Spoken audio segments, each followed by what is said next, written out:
Hey everyone, welcome to Gilded Reviews. Today we are taking an early access first look at Dead Cells, a pretty popular title from Motion Twin that has received overwhelmingly positive reviews during the 4 months it's been on early access. This game is addicting. It comes with tight, very responsive controls. There also is a hell of a lot of content. It succeeds where many fail, making you feel like a badass while completely being outmatched at the same time. You know that at any point you could turn down the corner and get destroyed if you're not careful, especially if you're not equipped with some of the better RNG items in the game. The core concept of the game is simple. You are a prisoner and, well, to be honest, I have no idea what the actual story is. I'm just really impressed with the gameplay.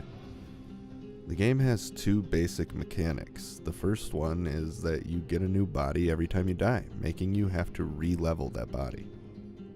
This is where the rogue elements come into play. This means that the levels you gained to increase your damage with weapons and skills, and also the level of your health, is reset every time you die.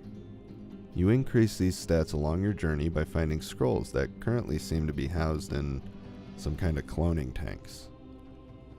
You can also pick them up from shops, and apparently you can find them on enemies and within the destructible environment. There may be a few other ways, but essentially they are the scrolls that increase a specific stat within the run. The second mechanic is on the flip side of that, the weapon leveling and blueprint system. These make the game have some form of static progression for your character that carries over after you die. Essentially, you collect cells, or these big glowing orbs, from fallen enemies. If you make it to the end of the run, you get to spend these cells upgrading and unlocking weapons. You also turn in any blueprints you may have found. These are the blueprints for new weapons and skills that you find while you're doing your run. If you turn it in, it unlocks it, so it can be found out in the field. You can also upgrade a few other things, like carrying over more gold after death and increasing your potion uses.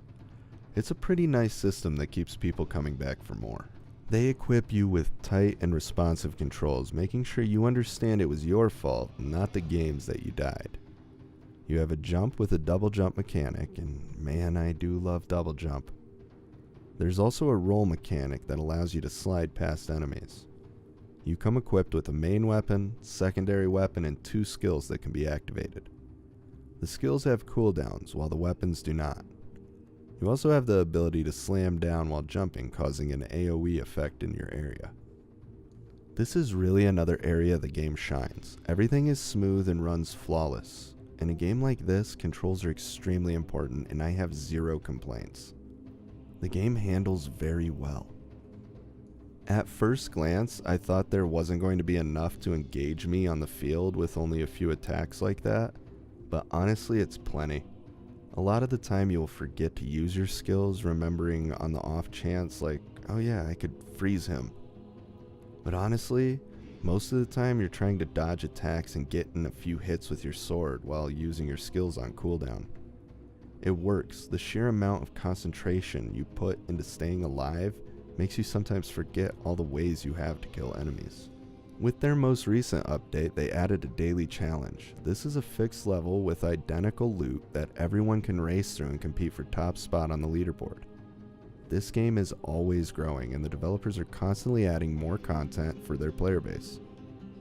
Unfortunately, for my personal tastes, I think they focus too much on the roguelike elements. When I hear Metroidvania, I get really excited. I'm a huge fan of both Castlevania and Metroid. I mean, Castlevania Symphony of the Night, I consider one of the best games for PlayStation ever made. Castlevania Symphony of the Night had at least 5 unlockable mechanics that opened up massive new areas. They ranged from turning you into a bat or a cloud of gas that was able to pass through grates, to giving you that double jump that allowed you to reach faraway ledges. Metroid was no different. It just feels like a missed opportunity on Dead Cells' part. They could have easily threw a few sub-bosses in the first few levels to unlock the double jump or roll permanently. I could be wrong, maybe they tried something like that and it didn't work, or just plain hate the idea. Maybe everyone does. But personally, I really kinda liked that little starting spot in Metroid before you get the roll. and after getting it, I knew what kind of game I was in for. It's like they really wanted to bring in that Metroidvania style of play, but fell short focusing too much on the replayability or roguelike gameplay, which is fine if those are your kind of games. And while I am a huge fan of The Binding of Isaac and Rogue Legacy, there's just something about having a more compelling story or more progression in the character. This is of course all my opinion. I know there are people that like roguelikes way more than games with serious RPG character progression. But either way, this game has a pretty good balance of both. I'm just being overly nitpicky on their RPG elements. Every skill and weapon is very different, offering a huge variety to the gameplay. In fact, one of the draws of this game is how you can go different routes based on what you have been able to level and what weapons you've found along the way. Add in their built-in speedrunning challenges that get you more money, and you have some very addictive gameplay. This game easily evokes that just one more time feeling every gamer hates to love.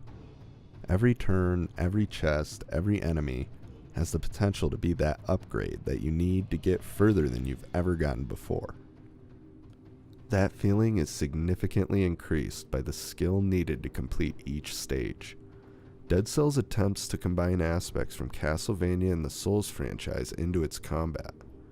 The Castlevania references are obvious, but the Souls series is a little more subtle. I know you collect cells and that system is pretty much identical to the souls collected in the Dark Souls series, but I'm talking about the enemies. They all have unique and memorable attack patterns. I know a lot of games do this, but I personally feel that the Souls series really set the standard, and Dead Cells does not disappoint. It's hard, like really hard. I mean, Dead Cells is not Dark Souls hard or anything like that, but it's a very engaging title. You need to concentrate, knowing exactly what button to hit and when you need to hit it. It almost makes the player feel psychic, or at the very least a badass. When you memorize all the enemies' movements in an entire level, every encounter makes you kind of feel like Neo in the Matrix. Even in bad gear, you can fly through enemies as long as there aren't hundreds of them. And honestly, even sometimes then. It feels incredible when you can predict what an opponent is going to do next. All in all, this is a great title that anyone who is interested in Metroidvania or roguelikes will have fun with. The developers are on top of it, releasing new updates and making sure their community is happy.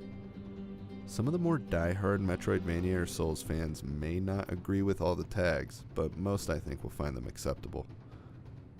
The game does, however, lack from little story, and I personally feel too many roguelike elements. This is of course all subject to change. It is an early access title. EA could buy them up tomorrow and turn the game into a $120 nightmare with day of DLC. But for now, if you haven't had a chance to check out Dead Cells, pick up a copy. It is well worth the $16.99 asking price. Hey everyone, thanks for watching. We're a new channel just trying to get some gaming videos and reviews out there. If you enjoyed watching, give us a thumbs up. It really helps us out. If you really liked it and want to see more, click on our logo and subscribe. We release new videos like this every few days.